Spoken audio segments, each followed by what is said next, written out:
and thank him for being with us today. Andy is no stranger to MIA because he was with us the first time, I believe, for the Reignite conference 2 years ago. He did a session for us.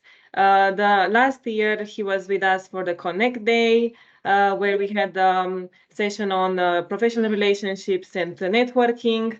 And the last time I saw him was actually in November or December, where we did a vulnerable leadership webinar. And this is when Andy mentioned to me that he's writing the Financial Times Guide to Mentoring book, which is very relevant to what we are discussing today. I think I've got it now. Back then, sorry, can everyone have the mic on mute? That would be perfect.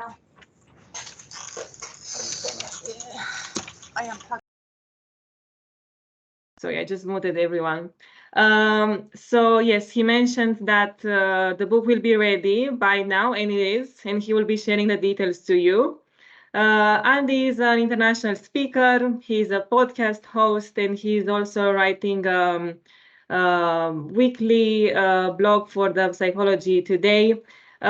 He's been called one of the Europe's leading business networking strategists by Financial Times. And then we are very lucky to have him today with us. And I'm very much looking forward to hear more about meaningful mentoring, especially as I am being a mentee at the moment.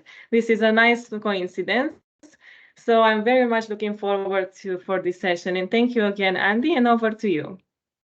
Thank you very much, Julia, and good afternoon, everyone. It's lovely to be back and delivering this session with a community that I've been able to interact with a number of times over the last couple of years, and good to see some familiar faces on the call as well. So thank you very much for joining us. The focus today is predominantly going to be on being as impactful a mentor as you can. But I'm also going to talk about what you need to look for in terms of being a mentee yourself and your organization. So I want to look at it from a holistic perspective, every different angle.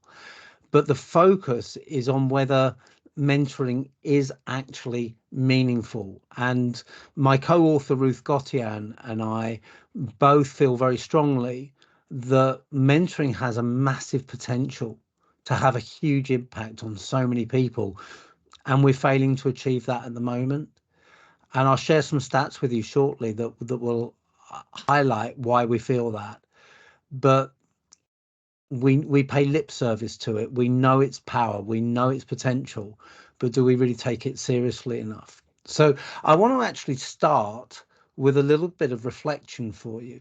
I want you to take a moment and think about a mentor, whether it's a formal mentor or whether it's just someone who's played that part for you without even perhaps realizing it, but someone who's had a massive impact on your career to date. And I want you to take 2 or 3 minutes. So this is going to be an unusual webinar. We're going to have silence for a couple of minutes, just while you think, if you were to write a letter to that person, the person who's had the biggest impact on your career to date, what would you write? What would you say to them?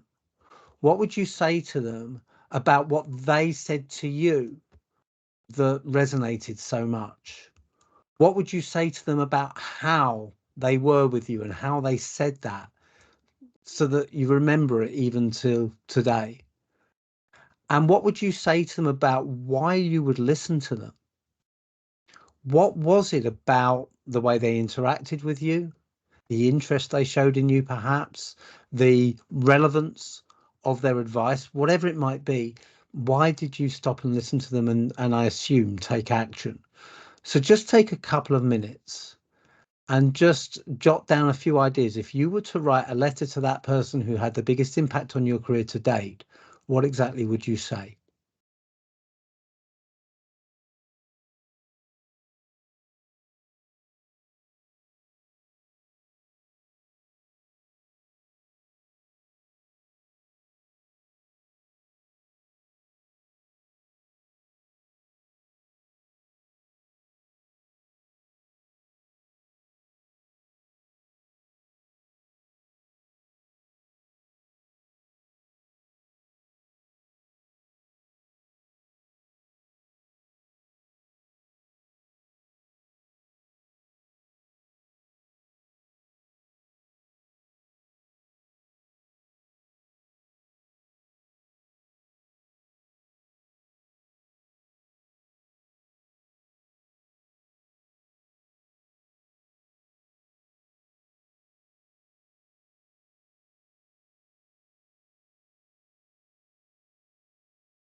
Okay, I'm going to stop you there. There's probably nothing much worse than delivering a webinar where you can't see anyone and having 2 minutes of absolute silence. But I wanted to give you that couple of minutes to just reflect, because as we talk about the impact of mentoring, everyone on this call will have been impacted by someone else in one form or another at some point during your career. Someone has given you some advice, some guidance, some insight, some support, a shoulder to cry on, whatever it might be, that's helped you to get to the next stage. And if I'm going to share with you where mentoring can make the biggest impact, where you can make the biggest impact on other people, and where you can allow other people to have the maximum possible impact on you, it helps for you to have thought about where that's shown up for you already, how that's impacted you already in your career. So that's the reason for that. I mentioned in my preamble that I don't believe that mentoring is currently meaningful enough. It should be, but not enough. In a survey for Olivet Nazarene University in 2020, 76% of respondents said they understood the importance of mentoring, but only 37% had a mentor. Now that underlines the challenge here. The amount of time over the years I've gone into organizations and talked about mentoring, and people have not known there was a mentoring program available, where people didn't feel that it was the right time for them to be mentored because they didn't feel that they qualified for mentoring. Where people didn't know where to start in terms of finding a mentor means that we have this phenomenal resource at our fingertips and we're not making the most of it. I was speaking to a client of mine yesterday, and they said that the median or the average time spent by people in their organization is a quite phenomenal 26 years. So in amongst their current employees, the average amount of time spent there is 26 years, which means they have a lot of people with a wealth of knowledge and experience who are coming towards the end of their careers. They're coming towards retirement. That's a huge amount of human capital, of social capital for an organization to lose. And for them, mentoring is so important in order to pass that knowledge on to the next generation. But it's not currently happening. And that's the case in so many different organizations. So whether it's the knowledge of the job, the knowledge of the role, the knowledge of the industry, the sector, the organization, we need to be sharing it and we need to be learning from each other. So what I'd like to do is I'm going to ask you to just share with us where you're at the moment on this journey. I can't unfortunately see chat or see participants, but Yulia is going to be my eyes for me on this. So what I'd like you to do is, could you raise a digital hand if you are a mentor at the moment? And Yulia, can you just let me know a rough idea? Is it 3/4 of the group? Is it everyone? Is it less than half? You know, where are we at the moment? In fact, I can see numbers of hands going up. I can see 4 hands up at the moment, and then a hand up for a question, it seems. So that's overridden everything else. What are you seeing, Yulia? I see 4 hands as well for the 4 hands. yeah. So that suggests that not many of you are mentoring other people. Okay, that's interesting. How many of you are being mentored by other people? So, okay, so we're back to 4, 5, 5. and then went down to 4. Okay, so similar. And how many of you are both a mentor and a mentee?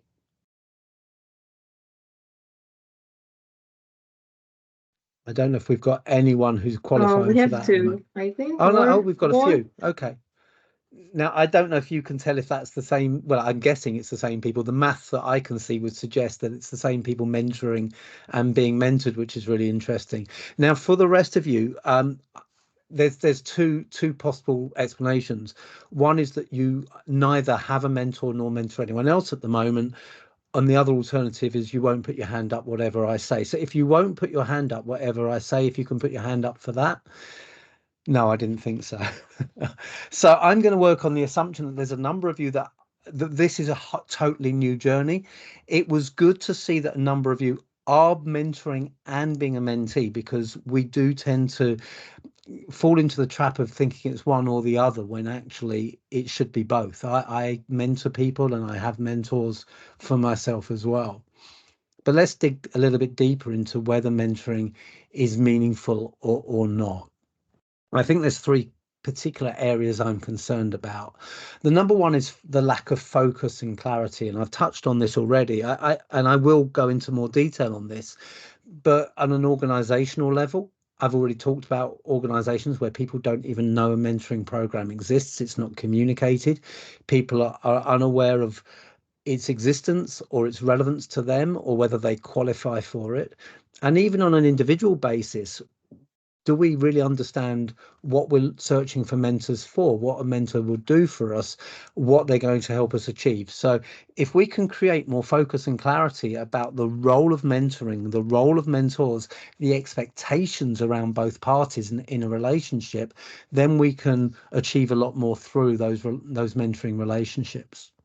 The second is a lack of support from management and organizations. And this is particularly within uh, larger businesses. And I noticed that there are a few organizations that have multiple representatives on today's call. If you are engaging in mentoring internally, then you want to be supported in that. You need to be able to invest time, both mentoring and being mentored. You need to invest your time and effort, not just in attending meetings with each other, but also in following up and taking actions. Your colleagues and your peers play a role in this as well. And at the moment, it's not necessarily always supported. Lip service is paid, but the lip service has to be matched by actions and deeds, and people have to be given the time and the space to try new things, to attend meetings, and to really engage in their mentoring relationships. And finally, we don't necessarily really understand what mentoring actually is. We confuse it with coaching, for example. And I've had a number of conversations with organizations where they bring in coaches and therefore they don't invest any time in mentoring. And particularly interesting was when I first approached the Financial Times, Pearson Financial Times series about the book, because I've been published by them before. When I first approached the commissioning editor, she said, "We've already got the Financial Times Guide to Coaching." And I had to spend the first 3 to 4 months building a business case to explain why mentoring isn't coaching. And what was particularly noticeable is that if you pick up the Financial Times Guide to Coaching, it mentions mentoring once in the whole book. And that's only to say that mentoring isn't coaching. And I will talk about the differences between the two and how they complement each other and work together a little bit later on.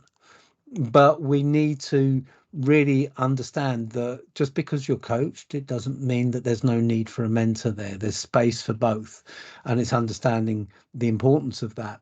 We also don't understand what mentoring is in terms of how we perceive it. Very often when people think of mentoring, they picture the wiser, older, more experienced person giving the benefit of their experience and expertise to the more junior, the younger person on the journey. Now, that's what we call a traditional hierarchical model in the book, and it is a very common model of mentoring, but it's not the sole approach to mentoring. There's reverse mentoring, which I'm sure many of you have heard about, where the younger person earlier in their journey will probably mentor an older person. Classic examples of where you would do that is when you're talking about the digital world. You know, a senior executive, a senior leader will want the support of someone who's a digital native when they're trying to understand how to engage with social networks, for example, is one example. Another one would be understanding the sustainability agenda, which tends to be led by a younger generation. And another is just understanding how the new generations coming into the workforce think and what they expect. We live in a world where we've got more generations under the same roof working together than we've ever had before. And the newer generations, the Gen Zs and the newer generation coming in the next few years after that, they have different expectations from the workplace than we're used to.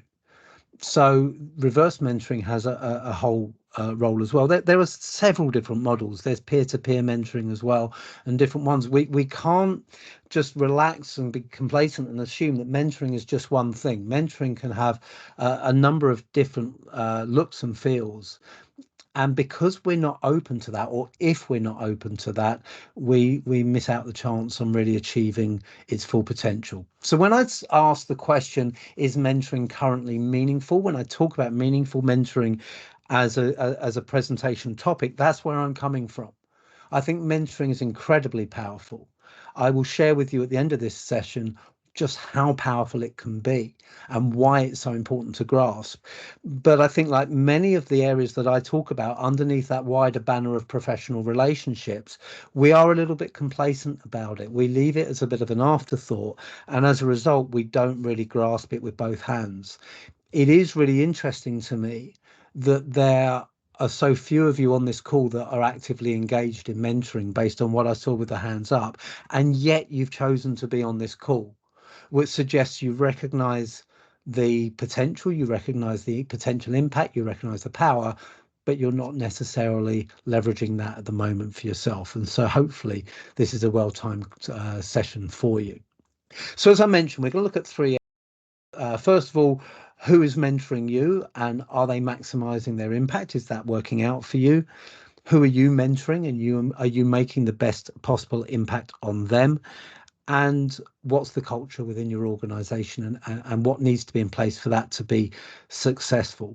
So wherever you are on your journey, there is something for you to take from each of these sessions, because there's so much crossover, because we're talking about a relationship often between two people. So let's start with who is mentoring you, and how is that currently working out at the moment? So the first question we should ask is, who should have a mentor? And I've touched on this already, and I've just talked about that in terms of reverse mentoring and those assumptions, that image we have of the senior people mentoring junior people. One of the things that I often see, and it's a lot easier when I'm in a room in person, if I was running this session in a room in person and I ask people to put their hands up if they are a mentor and hands up if they are a mentee, it's very often different groups of people putting their hands up. You don't normally get as many people say I'm doing both as you should. It's almost as if people perceive a journey we go on, where we're a mentee in the early part of that journey, and then we become a mentor at a later stage. In my opinion, you're never too successful to get support. There's no end point at which you say, I have now learned everything I can possibly learn, and now I teach other people. We should always be on a journey where every day we learn something new and we have the opportunity to grow. This is Annetta Marion, who I interviewed for the book, and I've interviewed for my podcast as well. Annetta's, this just one quote from our conversation. She said, mentors have ripped apart my reel and given me great but tough feedback on improving it, made introductions to decision makers, helped me hone my personal pitch for meetings, and also helped me on the creative side. That sounds fantastic for someone who would be at an early stage of their journey in the film industry, which is where Annetta operates. But Annetta isn't in the early stages of her journey in the film industry. She's a BAFTA and Emmy nominated director and producer. She was at the BAFTAs last month, having been nominated for Still, a Michael J. Fox story, which some of you may have seen on Apple TV. She was the producer of Oprah Winfrey's Masterclass as well. This is someone who's close to the top of her profession, not just starting out, but she still has mentors. She still gets the support that she's looking for. There isn't, for me, that point at which it shifts. You're just looking for different people perhaps to mentor you, or you might be looking for different conversations. But for me, you're never too successful to have a mentor. So wherever you are in your career, always ask, who can help me? Who can give me the support I need? I think one of the most powerful question sets that you can ask yourself at any point is, what am I struggling with right now? Or what am I trying to achieve? And who has the experience, the expertise, a different way of looking at the world to me, the insights, whatever it might be, that would help me reach my goal more easily? And then turn around and ask them for their help. So there's always something we can do better There's always a goal that we can achieve more quickly or more effectively. Who can help you on that journey? So in terms of who should have a mentor, everyone is my answer. Wherever you are on your journey, everyone should have a mentor. And just as similarly, everyone can be a mentor. We look at reverse mentoring that I just talked about. So at any point in your career, you have the opportunity to both mentor and be mentored by other people. And it's really important to recognize that. When you do that, you then have to focus in on the importance of having clear objectives. Now, I'm going to put my hands up here, and I'm sure many of you have heard the phrase of the cobbler and the cobbler's shoes. You know, if you ever go to a shoemaker and look at the state of their shoes, that's going to let you're going to let your heart sink. And it really struck me as I was writing this book. I spent the last 2 years writing the Financial Times Guide to Mentoring and recognizing that my relationship with my formal mentor wasn't really delivering or producing what it should, and it wasn't where it needed to be. I approached Tim, who mentors me at the moment, for a particular reason. I'm developing an app. Some of you are aware of it, the Relationship Matrix. Tim is a former chairman of the British Venture Capital Association. He's a private equity banker. He's a serial chairman of many organizations. And he seems like the perfect person to help me with that. So he's a former client of mine as well. And we'd had several conversations in the past where I'd asked his advice, but I asked him specifically to help me with this project. We met on Thursday last week. That was the first time we had met for over a year. That's not really impressive from someone who's writing a book about mentoring. But here was the problem. Tim had given me some advice that didn't quite fit for me when we last met. And I didn't really know where to go with our conversations and our relationship because I didn't feel able to follow that advice. Without clarity of how Tim could help me beyond that, I let the mentoring relationship drift. And every now and then I would send him a quick update and make sure he knew I hadn't forgotten and wasn't taking him for granted. But I couldn't see the perspective, the reason to meet up. We met on Thursday last week and I brought him up to speed with that, and that was fine. And we recognize now the point at which his mentoring really becomes relevant to me and becomes supercharged.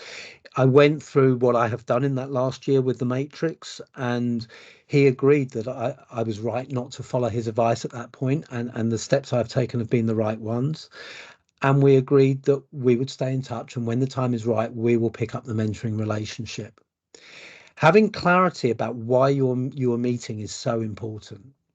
If you get on with your mentor and you lack clarity, you'll just chat nicely for an hour. But are you necessarily going to move forward? In so many aspects of personal and career development, objectives are key. If you have clarity about what you want to achieve, you can take the steps you need. You can have the conversations you need to have in order to get closer to that objective. If you don't have that clarity, you won't take action. If you don't have that clarity, you'll have the wrong conversations. One of my mentees is a 17-year-old sixth form student doing her A levels this year. She approached me because she wanted to lead an anti-bullying campaign and asked for my help. And I feel very strongly about the topic and wanted to help her. Our call yesterday was really to the point. You know, we did exchange the pleasantries. We called up. I understood where she was. And then I said, okay, from what you've told me and from our previous conversations, I would like to talk about this point, and this point. What would you like to talk about? And she was pretty much in the same place as me. She brought a couple of other things to the table. We had an agenda. We had a clarity for our conversation. By having that clarity for the conversation, we were able to get to the point. We were able to be very focused on outcomes. And within 45 minutes, she had actions to take and clarity about her next steps. I'm taking on board a new mentee at the moment. she's emailed a couple of hours ago and talked about a conference coming up overseas and her desire to make the most of that opportunity. So when we talk, that's where our focus is going to be. So she knows that she's not just going to come out with some generic nice to have motivation and information, but actually some clear steps to take. Have clarity about your objectives, and you're going to achieve a lot more in terms of the conversations you have and the mentoring relationships you have, and where they're going to take you. So, Yulia, you mentioned that you have a mentoring relationship at the moment. Reflect on this, but before you go into your next meeting, how can you make the most of it? What is going to make you feel after that meeting, well, now I know what I'm going to do between now and my next conversation. And the beauty of having that clarity of objective is you can then ask your mentor to hold you accountable for your actions. You've got clear, tangible actions so you can measure your progress. And the third area is building a mentoring team. So I talked about having this preconception of what mentoring actually is and what mentoring looks like being wrong. And I talked about different types of mentoring. One of the distinctions you can make is between formal and informal mentoring. So I mentioned my formal mentor, Tim, and I've just mentioned two formal mentees that I have regular calls with. But that's not the only form of mentoring that I gain, and it's not the only form of mentoring that I give.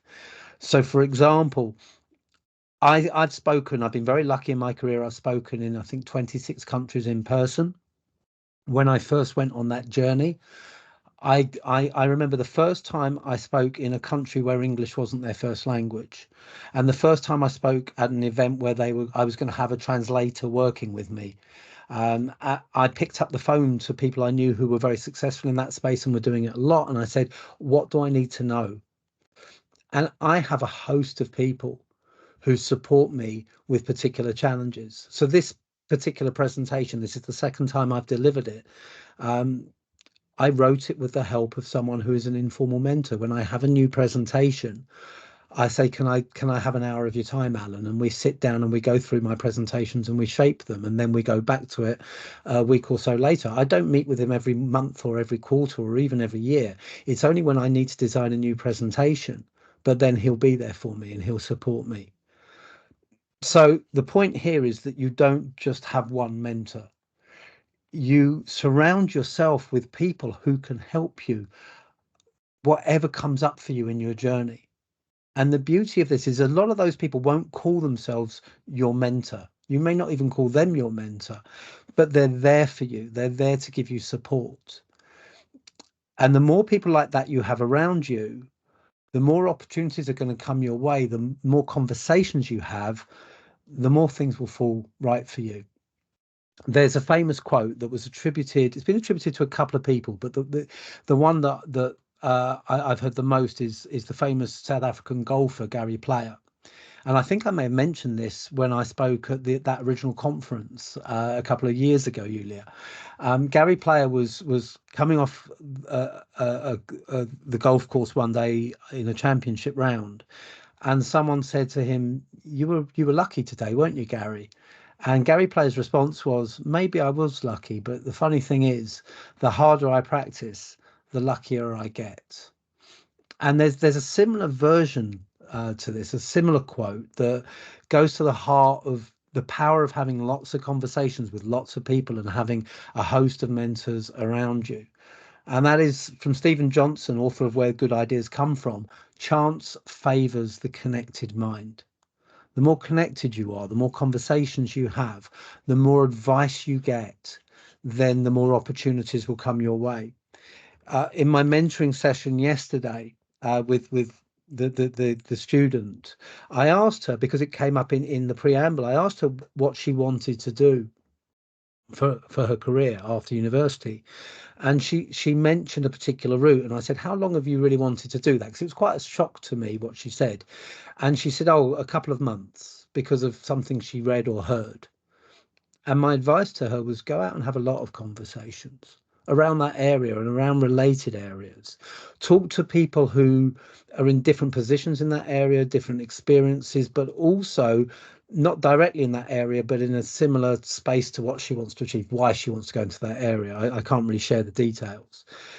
But just at this stage, because it's so new and so fresh, it's not, this is what I've always wanted to do. And there's not even really that passion behind it. She should just go and talk to people and have as many conversations as possible. Now, all of those people can become her informal mentors. There's that opportunity to surround yourself with people who will just happily share their insights, happily share their perspectives, because people like to be asked for their opinion. With the relationship matrix that we're developing, I've identified a new potential market, and I've had half a dozen calls recently with senior leaders in that space, and every one of them, I've said, thank you so much for giving you my time, and they've just said, I love talking about this stuff. We love to be asked for our opinion. If I came to you and said, tell me, what's the future of the event space? Where's your venue going in the next 10 years? If that's something that interests you, you're going to want to share. You're going to want to have that conversation. It's going to bring you to life. So surround yourself with people that you can have that conversation with.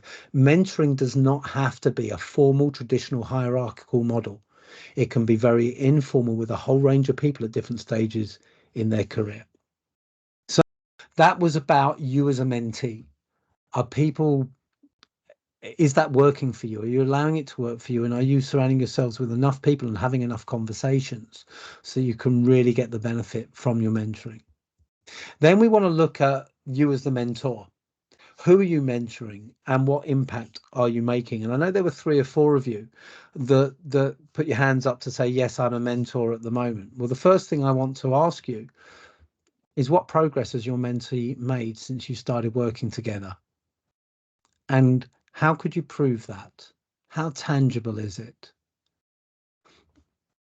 It's one thing to make yourself available and have those conversations, but I do think it's important to test ourselves and not just pat ourselves on the back and say, I gave some good advice today. And I know I'm guilty of that. I love it when I think I can see the answer and I give some advice. I was at a professional speaking meeting at the weekend, and I was asked to give feedback to people who are showcasing new presentations. And with one of them, I restructured the whole talk for her in the 5-10 minutes we had. I felt really smug, really happy with myself. If she doesn't take that advice, which she's entitled not to, am I right to feel smug with myself for that? Have I really made an impact? Or if that was a formal mentoring relationship, would I need to question myself and say, why did she not feel able to do that? How could I have approached that differently or better? Should I be talking in a different way in the next conversation? So if you are mentoring people at the moment, take a step back, another moment of reflection, and ask yourself, am I really making the impact I would like to? And am I challenging myself to make sure I'm doing so? And maybe at your next mentoring session, ask some questions that will help you measure the impact and the progress that has been made. The next question is, are you making yourself available to them? Yes, of course, in a formal mentoring relationship, that will take the place of regular sessions, and you need to be able to find your time and place in the diary for that. But being there for someone isn't just about a schedule in the calendar. Being there for someone is about thinking about what's happening for them when you know something important is coming up. So just simply when my student mentee has her A levels, on A-level results day, I need to be sending her a message and saying, how did you get on? When I know she's waiting for offers from universities, I need to be reaching out and saying, have you heard? Even though that's not relevant to why I'm mentoring her, it's about her knowing that she's got me in her corner. Every one of your mentees should feel comfortable that if they have a question, they can reach out and ask, even if it's outside the time you've agreed to talk. Now, obviously, there's a fair practice level to that. You don't want them calling you at 3 o'clock in the morning. You don't want them calling you every day and asking for 15 minutes, 20 minutes. But if something comes up in the moment, are you available to them? If they've got a big speech tomorrow, if they've got an interview coming up, if they've got a pitch they're making and they're unsure, Do they know that they can reach out to you and ask for your insights, your help, your advice? We need to be available to people at all times if we're mentoring them, within reason, as I said, not just when we put a date in the diary. And then how do you mentor? What's your approach to doing so? The traditional picture of mentoring is we're sharing our experience, our expertise. Now, that can be reverse mentoring because it doesn't mean years of experience necessarily. It can be experience and expertise in the topic area, the challenge area that we're trying to approach, the objective someone's trying to reach. But it's sharing your experience. That's the classic definition for me of mentoring: someone sharing their wisdom, their experience, their insights with someone else. And that's what distinguishes it from coaching. You know, I mentioned this earlier. Coaching is about listening. Coaching is about asking the right questions and helping the coachee find the solution for themselves. Mentoring is, when you come down to it at the base level, about sharing your experience, your insights, your wisdom, rather than letting them find the answer for themselves.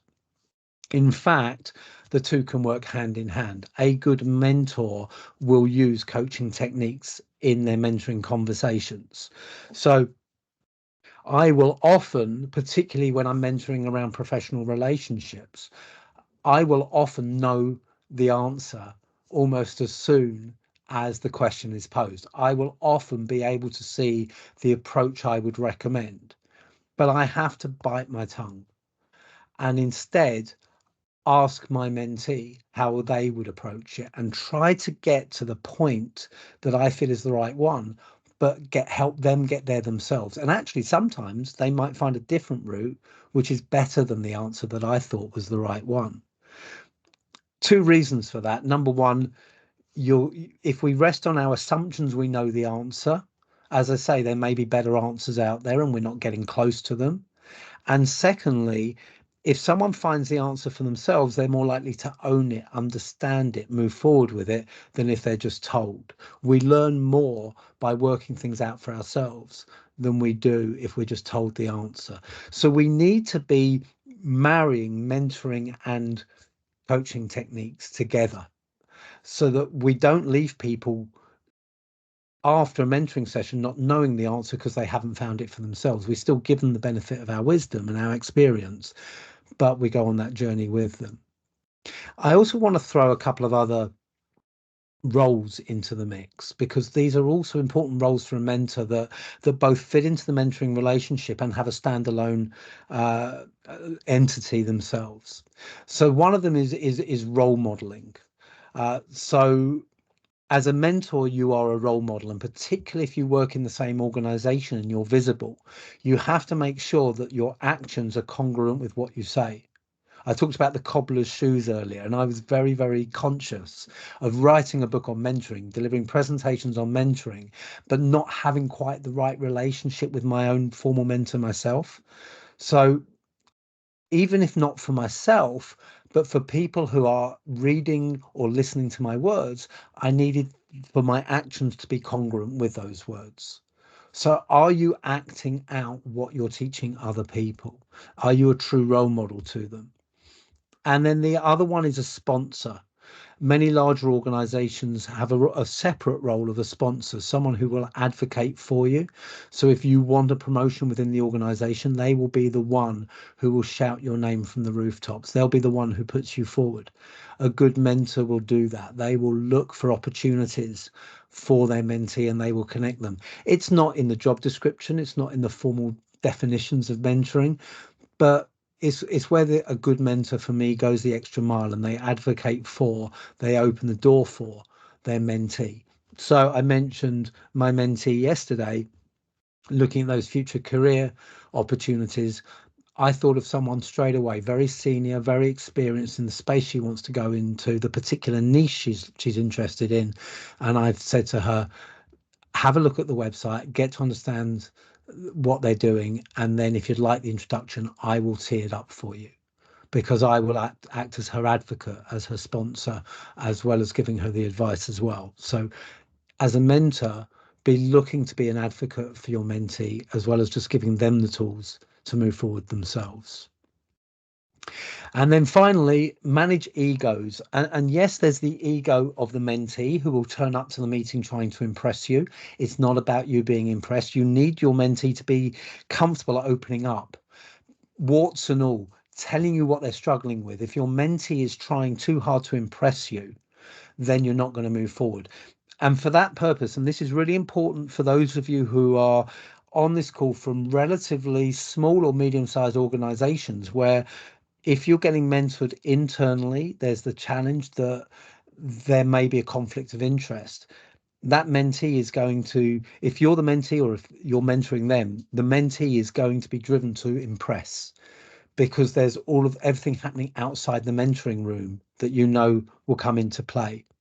So we need to try and create objectivity in a mentoring relationship by avoiding those conflicts of interest, and then create a space where the mentee can be truly vulnerable, where they can park their ego at the door and not worry about how they look. It's only when a mentor really says, I don't know, I'm struggling, that a mentor can step in and make a massive impact. So we need to be able to not worry about face when we're in that environment. But that does go to the mentor as well.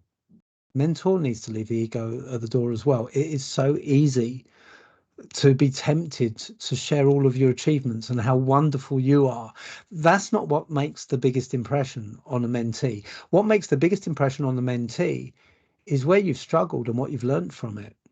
There was a Harvard Business School study where they showed that when people just showed their successes and their achievements, people didn't want to listen to them. They felt what they termed malicious envy. They wanted them to fail, to fall. But where they shared the same achievements and the same successes, but they talked about where they'd stumbled along the way, where they'd found it hard and how they got beyond that, people shared what they call benign envy. They wanted to learn from them. They wanted to be like them, to emulate them. So a great mentor will say, I don't know. A great mentor will say, I've struggled with that. A great mentor will say, actually, this is where I got it wrong and this is where I learned from it. And that only works if you park your ego at the door. So both parties need to park their ego. They need to be okay with honesty, vulnerability, and transparency. And it's also really important to do that the mentor shows awareness of where their mentee is and what level of feedback they can take as well. So something I've introduced recently, so I now have a mentor supervisor to whom I talk about my mentoring sessions, and she advises me and she mentors me on those relationships and what I'm doing. One of the things I've learned from her that I started doing is at the beginning of a mentoring call, I ask two questions. I asked my mentee to score two things on a scale of 1 to 10. Number one is, how strong can I be with you today? How blunt can I be? What can you take from me? Where one is, I'm feeling very sensitive, be nice, say just nice things to me. To 10 is, you can tell me I'm an absolutely useless fool and I'm fine with it because I want to learn. One of the people I gave feedback to on Saturday, for whom I suggested a restructure of her talk, I had to give blunt feedback. I'd never met her before. First thing I said is, how honest do you want me to be?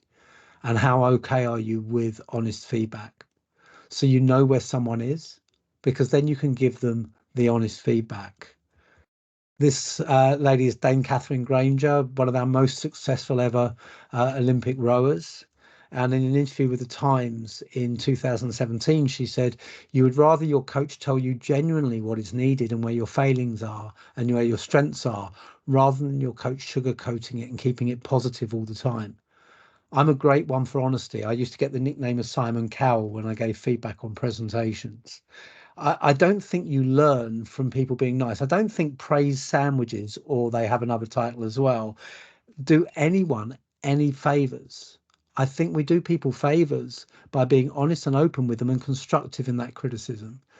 But check where people are first on that journey, often on that scale of 1 to 10. And the other scale of 1 to 10, the other question is, how much support do you want from me on that journey? If you're struggling, how much do you feel today you need me to be there picking you up? So I might be giving you that feedback, but I might be checking in with you all the time and saying, how is this landing? Honestly, how are you feeling at this moment? Can I carry on? So it's being very conscious of where the other person is, but creating that relationship where you can be open, you can be brutal, but it's not going to hurt them. It's not going to damage their ego because they can take it away, and finding a way for that to work. So we've looked at you as a mentee. We've looked at you as a mentor. Let's finish by looking at how your organization works, and is it setting the right tone to allow mentoring to thrive? And again, I've already talked about where this doesn't quite work and where I've gone into organizations and see lip service paid to mentoring, but it's not supported, it's not visible. We need to create strength in mentoring in the very culture, in the very DNA of the organization. So I think there's three areas I would look at here. Number one, is it aspirational? Is it there for people as part of their career development and a key part? Do people understand that if I have a mentor, I'm going to succeed? My career is going to go on. And actually, are there programs within the organization where people understand if I work hard, I'll be rewarded with a mentor? Is it seen something people get rewarded with for hard work and for success? So success breeds success in the culture of the organization. Let people show that they're worthy of being mentored, that they're going to listen, that they're going to take action, that it's not just there as a tick box exercise, but you have to prove yourself. But if you do, we are there for you. And I think that elevates mentoring to a whole new level. So what can you do within your organization to make it aspirational? Secondly, once it's there, is it supported? Are the senior leadership behind it, not just again paying lip service, but actually insisting people get mentored, checking in, asking how people got on, sharing their own stories of mentorship as well? And are managers and colleagues supporting it as well? You're not going to get funny looks or backhanded remarks because you're missing time at your desks for your mentoring relationships. But if you're a line manager and your team members are being mentored, ask them how it's going. Don't necessarily ask for detail, that's confidential, but ask them how it's working for them. And with their permission, ask their mentor how they're doing. Again, not the detail, that's confidential, but are they making progress? And then finally, is it enabled? Are the programs accessible? People know where they are. They know how they get on the program. They know which program is right for them. And are you thoughtful in the way that you're matching mentors and mentees? It's not just a question of two lists and draw a line between two people, or the next mentee gets that mentor, but making sure that any matching program is thought through. That you say, what does each mentor have to offer? What are mentees looking for? Do they match? What's the chemistry? What's the shared experience? Do you want do your female employees want female mentors? Do religious mentees want mentors who of the same religion, who understand the background and the culture? There's arguments for and against both, but that goes to having a mentoring team. I would always argue, have the people that understand your background and your journey and your culture and your unique challenges, but equally have people that can give you a different perspective. And also think about people with particular situations that need thinking about. The one that really springs to mind for me is for people who are neurodiverse. Having had a neurodiverse mentee but not known it, I now know what I need to be looking out for, and the questions I need to ask to be able to make sure a neurodiverse mentee feels comfortable working with me, and how I need to react to them. Going back to those questions about how blunt can I be, how I need to react with them compared to with a neurotypical person. So it's understanding all of those different things. If you can build that into the DNA of the organization, mentoring is going to be a lot more accessible and a lot more impactful. So I started out by asking, is mentoring currently meaningful? I'm going to share a few quick statistics for you to show the power of mentoring before we finish. While I do that, you may also want to think about any questions you have and pop them in chat for Yulia to answer. So in a CNBC SurveyMonkey workplace survey, 90% of people mentored said they were satisfied with their jobs. 57% of that group were very satisfied. 79% of people who were mentored recognized that they're well paid. 89% of mentees felt their contributions are valued by their colleagues. 70% of mentees shared that their company offers them excellent or good opportunities for advancement, compared to 47% of people who didn't have mentors. And more than 40% of them without a mentor admit to having considered quitting their job in the last 3 months, compared to just 25% of mentees. That shows the power that mentoring has, as do these stats from Sun Microsystems case study for Wharton Business School. Employees actively engaged in a Sun Microsystems mentoring program were 5 times more likely to advance in pay grade. The mentors were 6 times more likely to advance. So there are benefits to being a mentor as well as being a mentee. And retention rates for mentored employees was 72% compared to 49%. There are benefits to the individual, there are benefits to the business. We need to put more in focus onto mentoring to ensure we make that impact. I started out, and 69% of mentors were retained. I started out by asking what you would write to the person who had the biggest impact on you in your course of your career so far. Well, in 5 years' time, what do you want someone you've mentored to write to you? If I asked them that question, what would you have said that's really resonated with them? How were you with them? What did you say? Sorry, how did you say what you said that really made an impact? And why did they listen to you? We need to embrace mentoring from both sides. We need to embrace being a mentee and getting all the support we can get to reach our objectives.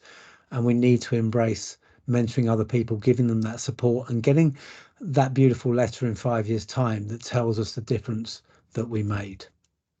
If you want to look at the impact your mentoring is making at the moment, use that QR code, scan that QR code, or go to that website, ftmentoring.scoreapp.com, and there's a simple quiz. If you've worked with me before, you've seen these quizzes already, and you can measure the impact of your mentoring and get a little bit more inspiration following today's presentation. And of course, you can buy the Financial Times Guide to Mentoring, which came out in the last few days. I haven't even got my own copy yet. You might get yours before me. I need to duck this way. You can scan that QR code. Hopefully I'm out of the way enough there. And hopefully you'll enjoy that. But you could really help me if you do enjoy it.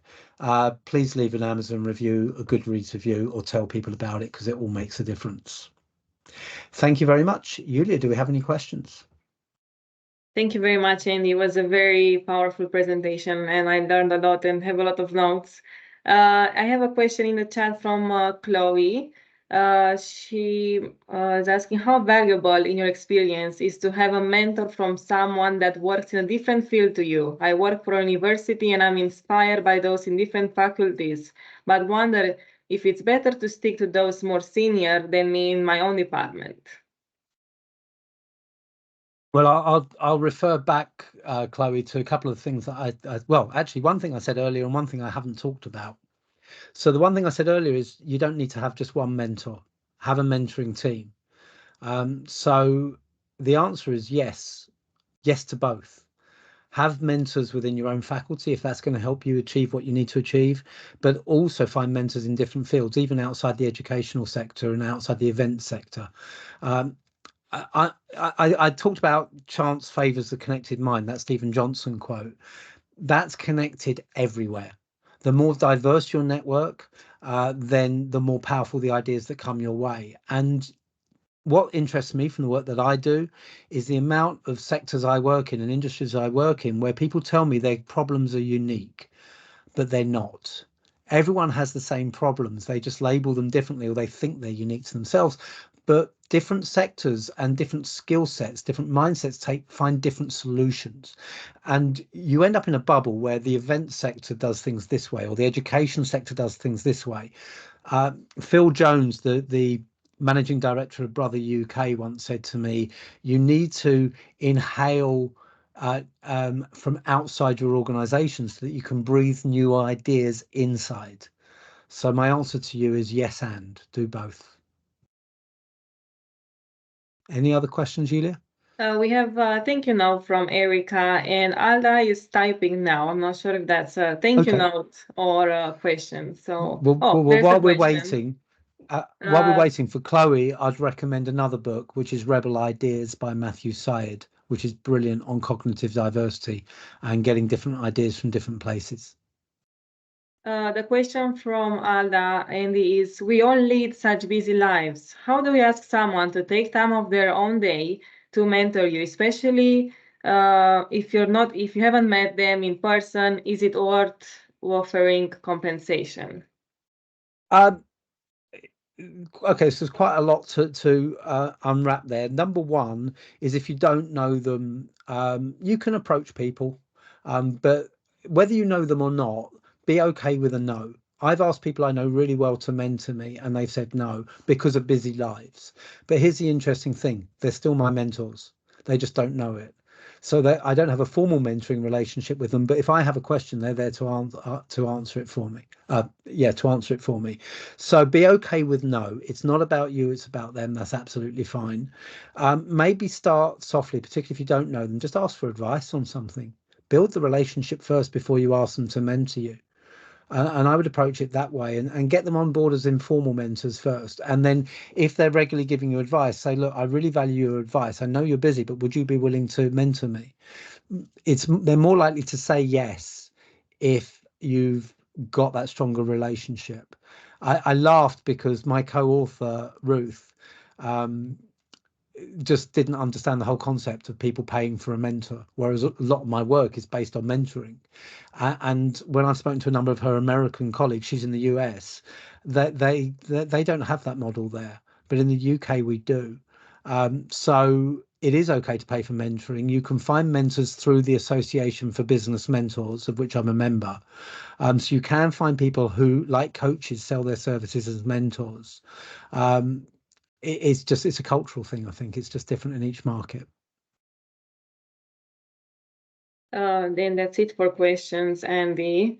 If everyone else has a question, please feel free to pop in the feedback form or send us an email, myself, anyone from the MIA or Andy directly. Thank you very much again, Andy. And we look forward to hear more from you in the due course, maybe further webinars or any more insights with regards to your upcoming books. Thank you. Thank you so much, everyone. Thanks, Andy. Thanks, Chloe. Bye. Bye.